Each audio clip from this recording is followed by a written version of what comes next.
참 마음이 놓입니다. 참 어른스럽구나, 이런 느낌을 받습니다.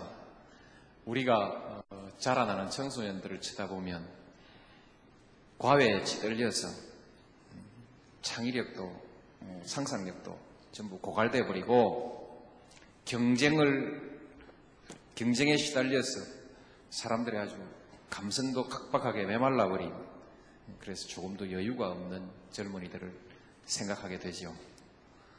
그런데 오늘 세 분이 말씀하셨는데 서인석 군, 김민정 양, 박만진 군 멀쩡한데요? 참 다행스럽습니다. 언젠가 교육 문제에 관해서 대단히 교육 문제에 관해서 말할 기회가 있었는데 모두들 우리 교육을 개탄하고 걱정을 합니다. 실제로 저도 걱정을 하고 있습니다. 그런데 실제로 또 가만 보면 대학교를 가는 사람들 또 안 가는 사람들, 젊은 사람들 보면 되게 멀쩡해요. 그리고 우리 한국에서 교육받은 젊은이들이 경쟁력이 과연 얼마나 될까 생각해 봤는데 정확하게 제가 측정은 못 해봤습니다만 제법 잘하길래 지금도 수출 잘하고 또 경제도 이만큼 가고 하는 거 아닌가 싶습니다. 평균적으로 봐서 우리 한국의 젊은이들이 나는 대단히 우수하고 경쟁력 있는 젊은이들이다. 세계 어디 내놔도 집단으로 평가하면 아마 조금도 뒤떨어지지 않을 것 같은 그런 생각을 항상 가지고 있습니다. 제가 선거 때 유세를 다니면서도 이 얘기는 항상 강조했습니다. 우리 교육에 문제가 많은 것은 사실이다. 시정해야 될 것도 많은 것은 사실이지만 그것으로 해서 우리 아이들을 다 망쳐버린 것 아닌가 하는 그런 불안감에 우리가 떨 이유는 없다. 좀 더 잘하자는 것이지 우리 아이들은 하도 우수해서 나쁜 환경 속에서도 정말 잘 해내고 있다. 이렇게 풍을 좀 쳤거든요. 오늘 제가 세 분 말씀하시는 것 보고 좀 맞는 것 같다는 생각을 하게 됐습니다. 든든합니다. 그러나 이제 또 금방 이렇게 말할 수 있을 것입니다. 여기에는 특별히 우수한 사람들만 왔고 그 밖에 문제 많은 사람이 많다 이렇게 할지는 모르겠습니다. 그러나 또 다른 영역에서도 다 이렇게 짚어보면 그렇게 말할 수 있는 여지가 있을 것 같습니다. 병역 문제에 대해서 말씀하셨습니다. 이건 아마 이공계 학교에 계신 분들 또 산업체에 계신 분들이 모두 강조해서 하시는 말씀입니다. 이 점에 관해서 우리 제도를 지금 있는 제도 그리고 제도를 좀 더 면밀히 다시 연구해 보겠습니다. 국방부에서도 연구를 해야 될 일이지만 답답한 사람이 우물 판다고 과학기술부, 산업자원부 또 이렇게 해서 연구를 해야 합니다. 다만 우리가 이제 큰 문제가 하나 있죠. 형평의 요구 아주 중요합니다. 이것은 우리 사회가 어떤 목표를 향해서 함께 할 수 있는 그 근거가 이제 공동체 의식인데요. 공동체 의식의 뿌리를 이루고 있는 중요한 한 부분이 또한 형평의 요구입니다. 분명히 그 역할이 다르고 역량의 차이가 있고 거기에 따라서 다른 대우가 필요한 것이 사실이죠. 매우 중요한 문제입니다. 그러면서도 한편으로는 그것을 승복하게 하는 명확한 근거가 뭐냐.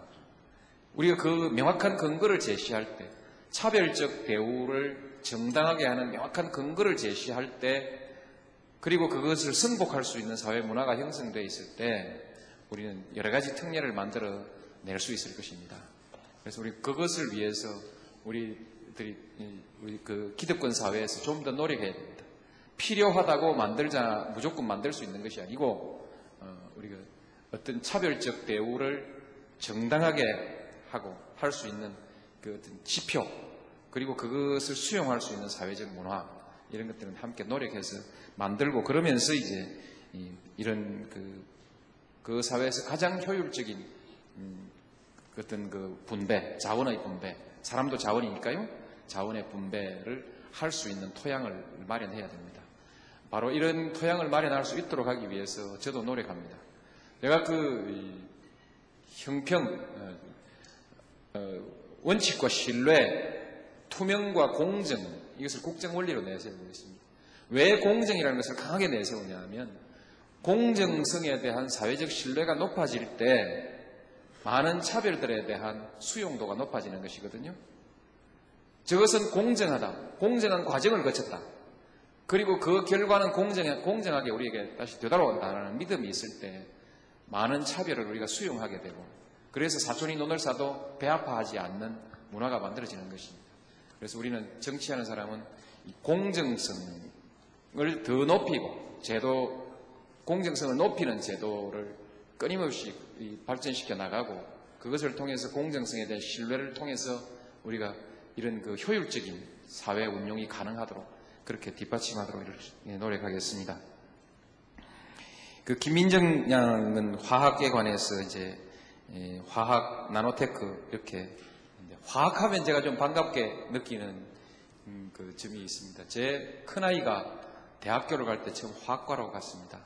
제가 화학과에 가면 돈 많이 번다고 살살 꼬셔가지고 보냈는데 그냥 그대로 좀 해주면 좋겠는데 1학년 마치고 나더니 군대로 도망을 가버리고 돌아올 땐 다시 법과로 갔습니다. 지금은 또 이제 그 컴퓨터 공학 쪽에 일을 하고 있습니다만, 어쨌든 저는 아이를 이공계 공부를 시키려고 굉장히 노력을 많이 했는데 재능이 안 되나 봐요.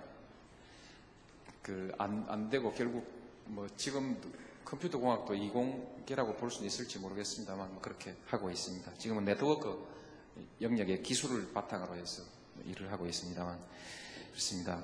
제가 이공계로 아이를 보내려고 노력했던 이유는 일에 대한 보람 때문입니다. 제가 변호사를 했습니다. 변호사는 우리 사회에서 상당한 영향력도 있고 출세한 직업이죠. 그 뒤에 국회의원까지 하고, 아무래도 변호사가 국회의원 되는 확률이 그 화학교수가 국회의원 되는 확률보다 훨씬 높습니다. 그래서 변호사로서 사회적으로 성공한 편인데 왜 굳이 그 이공계를 아이는 보내려고 했냐. 변론을 열심히 했는데 마지막에 그 판결을 판사가 합니다. 그게 불만이었어요. 그렇죠? 하느님이 판결해줘야지. 내가 최선을 다한 노력에 대해서 결과는 옳고 그름에 대해서 판단을 적어도 의사나 과학자가 한 노력에 대해서 하느님이 결과를 평가해 주는 것 같은데 변호사가 한 그 노력에 대해서는 판사가 판결을 하고 도저히 승복할 수 없는 경우가 참 많이 있었습니다. 결국 이것은 자기가 하고 있는 일이 직접 자연의 법칙이나 하느님의 섭리와 대화하는 것이냐, 우리 인간 사회에 있어서의 게임의 원리에 대응하는 것이냐 했을 때 그런 생각을 해봤습니다. 과학하시면서 물론 사회적 지위나 경제적 보상 그 밖에 여러 가지들을 결코 무시할 수 없지만 한순간 한순간 그 사람이 느끼는 보람이라는 것은 저는 이 과학 쪽이 훨씬 더 높을 수 있다는 생각을 합니다. 한순간 한순간 우리가 준비서면을 쓰고 판결을 받으면서 느낄 때 좌절감이라든지 이런 것과, 물론 자연과학에서도 많은 좌절이 있겠죠. 그러나 어떻든 그것은 하느님의 결정입니다. 그렇죠? 근데 사람의 결정, 우리 사회에서의 게임의 그런 것 때문에 그랬습니다. 했는데 그런 점에 있어서 제가 그 이공계 쪽에 좀 이렇게 상당히 호감을 가지고 있었습니다. 실제로 저대로 다시 하라고 하면 재능도 모자라고 해서 어쩔지 모르겠습니다만 여튼 그렇습니다. 문제는 이 문제가 해결되어야 됩니다. 우리 사회를 이끌고 가는 그 힘이 있습니다. 분명히 이것을 우리는 흔히 권력이라고 얘기하는데 과거의 한국에는 정치 권력밖에 없었습니다. 그러나 사회가 발전할수록 권력은 분산됩니다. 분산돼서 권력은 이동합니다. 결국 정보를 가지고 있는 사람이 정보를 가지고 정보를 좌지우지 움직일 수 있는 사람이 있다면 그 사람이 아마 권력을 가지게 될 것입니다. 지금 우리가 법인세를 낮춰야 된다는 요구를 받고 있습니다. 지금까지 많은 사람들이 가지고 있던 생각은 적어도 법인세를 낮추는 것은 형평의 문제에서 형평에 어긋난다 해서 반대하고 있습니다. 그러나 분명히 실제로 그 법인세를 낮추는 것이 투자에 도움이 되든 안 되든 간에 전 세계에서 기업을 하는 사람들이 내 기업하는 활동 모델을 어디로 선택할 것인가를 결정할 때 법인세 세율을 가지고 고려한다면 정부는 굴복할 수밖에 없습니다. 실제로 지금 고려하는지 안 하는지에 대해서 면밀히 따지고 법인세 이외의 다른 이점들을 가지고 한국을 사업 기업의 근거지로 선택한다고 하면 문제가 안 됩니다. 법인세 말고도 유리한 점이 많이 있기 때문에 한국에 올 거다. 다른 점에 있어서 다른 국가들과 다른 지역들과 치열하게 경쟁하고 있는 마당이면 법인세 1%라도 가지고 우리는 경쟁 조건을 유리하게 해줄 수밖에 없습니다. 그것이 지금 법인세의 고민입니다. 지금 그것을 면밀히 분석하고 검토하고 있는 중입니다. 실제 기업에 도움이 되냐 안 되냐보다 실제 기업을 하고자 하는 사람이 어떤 판단을 가지고 있느냐 하는 것이 지금은 더 중요할지 모릅니다. 그렇게 해서 지금 연구 중입니다만 여기서 여러분이 생각할 수 있는 것은 즉 기업의 선택권이 정부의 선택권을 제약하고 있다는 것이죠. 그렇죠? 이렇게 쭉 따지보면 오늘날 가장 강력한 힘을 가진 파워게임의 장은 시장입니다. 시장에서 우위를 가진 사람이 다른 제도들을 강요할 수 있습니다. 움직일 수 있습니다. 정부의 모든 제도는 앞으로 시장에 유리하도록 할 수밖에 없습니다. 시장에서 경쟁하는 우리 기업들, 우리 한국의 시장이 보다 많은 기업들에게 많은 이익을 보장해주는 그 게임의 법칙을 우리는 만들어내 줄 수밖에 없습니다. 그래서 따라가죠. 그래서 오늘의 권력은 점차 기업으로 이동해 갈 것입니다. 단기적으로는 정부의 정책에 의해서 기업이 제약을 받지만 장기적으로는 기업의 정책에 의해서 정부의 정책이 움직여 갈 수밖에 없습니다. 시장을 수용하고 갈 때 사회적 관점에서 이제 사회적 약자들은 집단적으로 이 정치에 대해 이제 저항을 하게 되죠. 이 측면에 있어서 거대한 게임이 지금 진행되고 있습니다. 시장의 실패와 시장의 한계나 또는 시장의 폐해, 시장의 해독과 싸우기 위한 또 한쪽의 큰 그룹이 형성되어 있습니다만 이것이 오늘 권력의 문제죠. 이제 다시 돌아가서 말씀드리면 권력은 여러 군데로 분산됩니다. 기업에 주로 가 있죠. 지금까지 정부에서 많이 가지고 있습니다. 이 자리에도 행정 공무원들이 계십니다만 그 공무원들이 권력을 가지고 있었죠. 기업에는 사장이 가지고 있었죠. 이분들이 다 이공계 아닌 계통의 출신들입니다. 경영과 출신들이 주로 했고, 그죠? 정부에서도 무슨 행정과 출신, 법과 출신, 또 경제과 출신, 이 사람들이 정부를 전부 다 가지고 있었죠. 여러분들이 지금 아마 그 말을 하고 있을 겁니다. 사회적 지위에 있어 이공계가 불리하지 않냐? 자연스럽게 경제적 보상도 불리하지 않냐? 이런 얘기죠. 근데 조금 전에 이 자리에서 말씀을 해주셨습니다만, 송지호 부사장 같은 분은 삼성전자의 지금 부사장입니다. 회사에서 경영권의 결정에 있어서 막강한 파워를 가지고 있지 않다고 생각하실지 모르지만, 한 기업체 부사장이면 엄청난 파워를 가지고 있는 것입니다. 실제로 그렇습니다. 제가 알기로는 삼성 계열의 경영자들의 6할 이상 압도적 다수가 이공계 출신이라고 듣고 있는데 그렇습니까? 삼성전자 그러시죠? 압도적인 다수가 차지하고 있습니다. 삼성전자의 아마 최고 경영자도 그럴 것이고 현대자동차의 최고 경영자도 이공계 출신이고 이공계 출신들이 기업을 장악해 가기 시작하고 있습니다. 좀 더 열심히 했으면 좋겠습니다.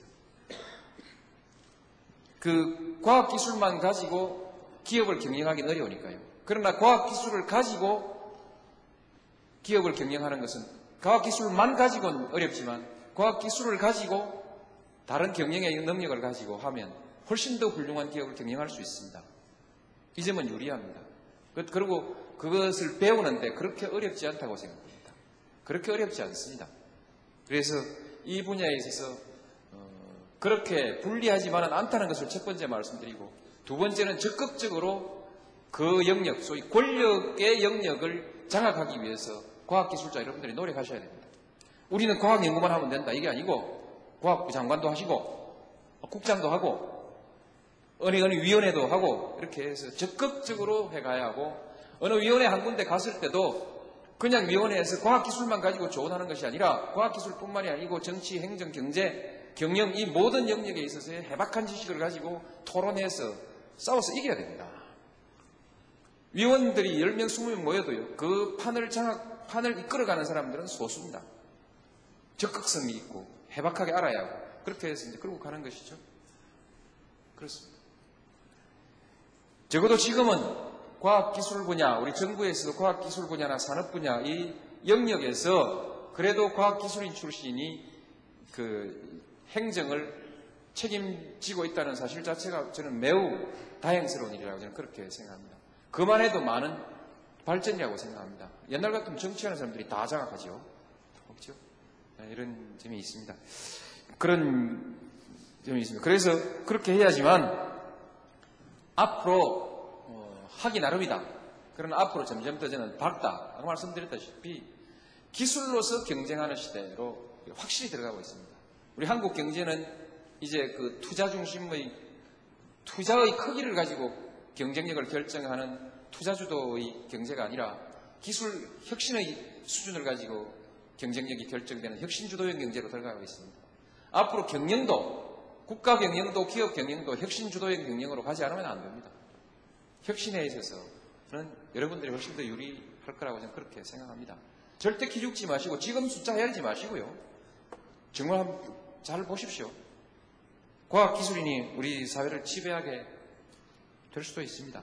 미국은 왜 안 그러냐? 그 나라는 금융자본과 투자자본, 투자기법 이것이 경제의 중심이 되어 있는 나라입니다. 그렇죠? 회계, 법률, 컨설팅 등등 소위 경영에 관한 재반 기술적 지식들이 핵심을 이루고 있는 사회이기 때문에 그렇습니다. 그쪽이 자본을 구축하고 프로젝트를 만들고 파이낸싱을 하고 이렇게 하기 때문에 그렇습니다. 그렇기 때문에 그런 현상이 있는데 전체적으로 전 세계가 금융 주도 또는 금융 서비스 주도의 경제로 가기는 쉽지 않습니다. 많은 분야에 있어서 역시 제조업이 중심을 잡아 나가야 하고요. 한국 경제는 상당 기간 동안 그렇게 갈 수밖에 없습니다.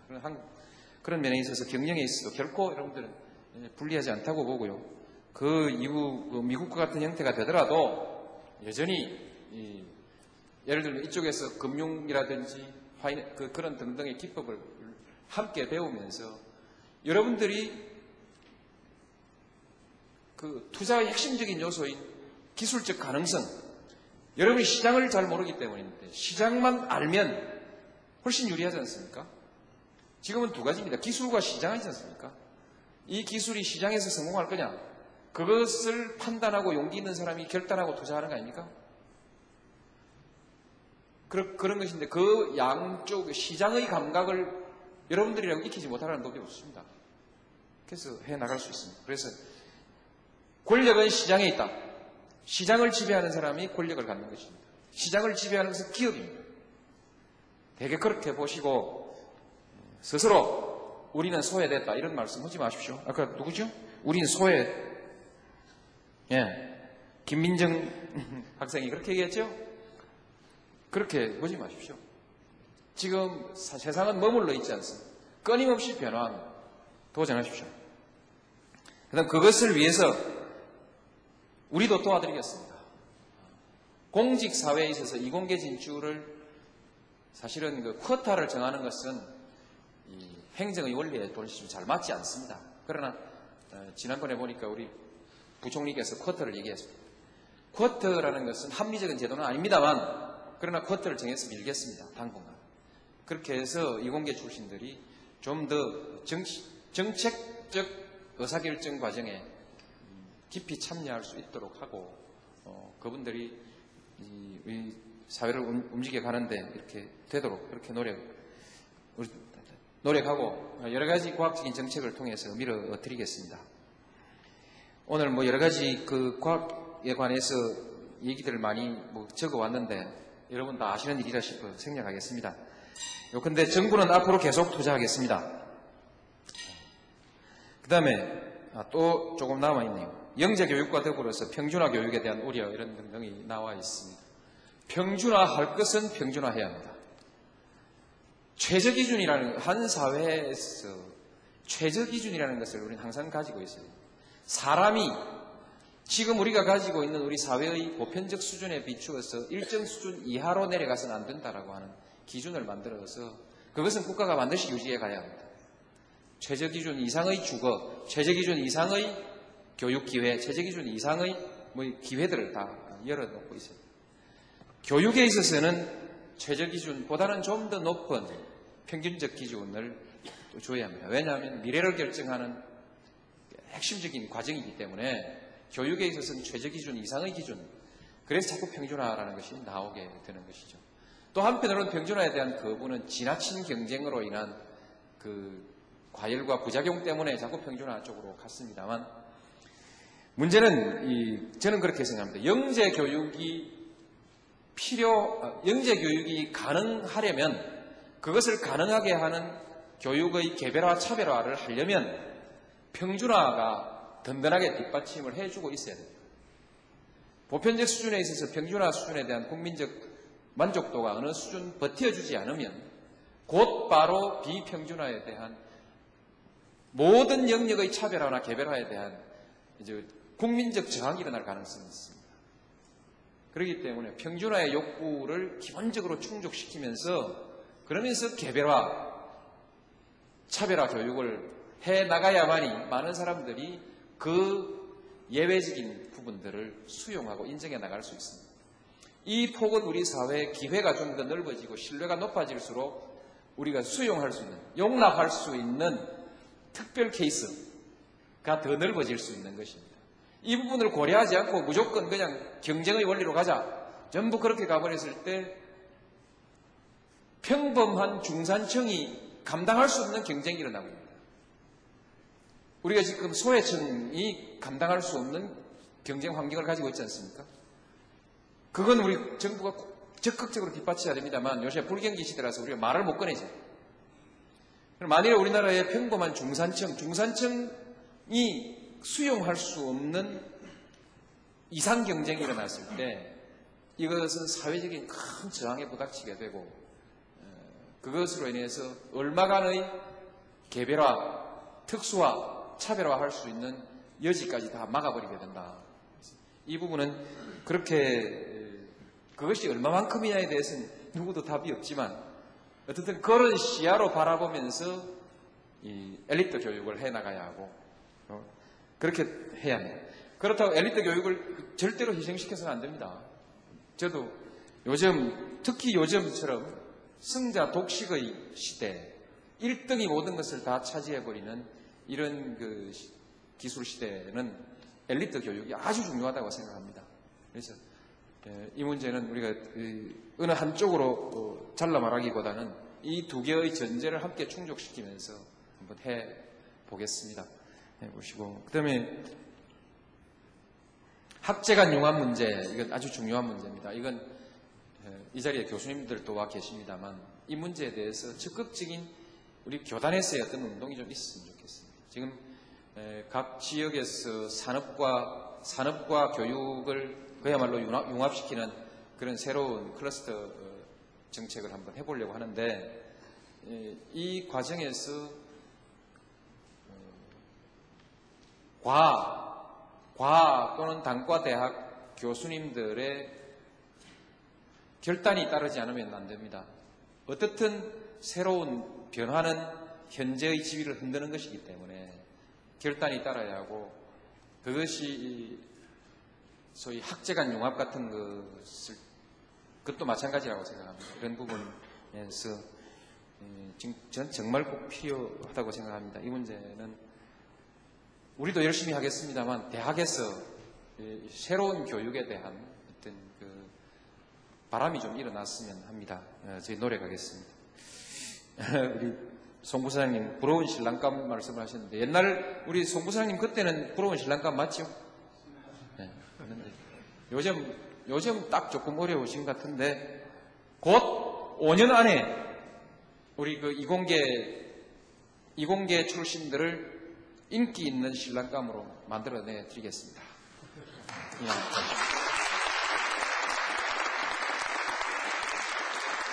정책에 대해서 뭐 이렇게 뭐 기회만 있으면 눈치 없이 광적으로 얘기하는 버릇이 있습니다. 네. 하여튼 거듭 축하드립니다. 거듭 축하드리고 우리 모두 그 미래에 대한 낙관적 전망과 열의를 가지고 함께 해보십시다. 문제가 많습니다.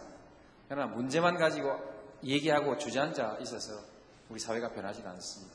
그 문제를 해결하기 위해서 적극적으로 도전하고 그 문제를 우회하고 뛰어넘고 이렇게 해서 어쨌든 도전해 보십시다. 여러분들이 열심히 도전하고 있는 그 영역에서 여러분들이 성취한 만큼 우리 대한민국은 또 함께 가게 되어 있습니다.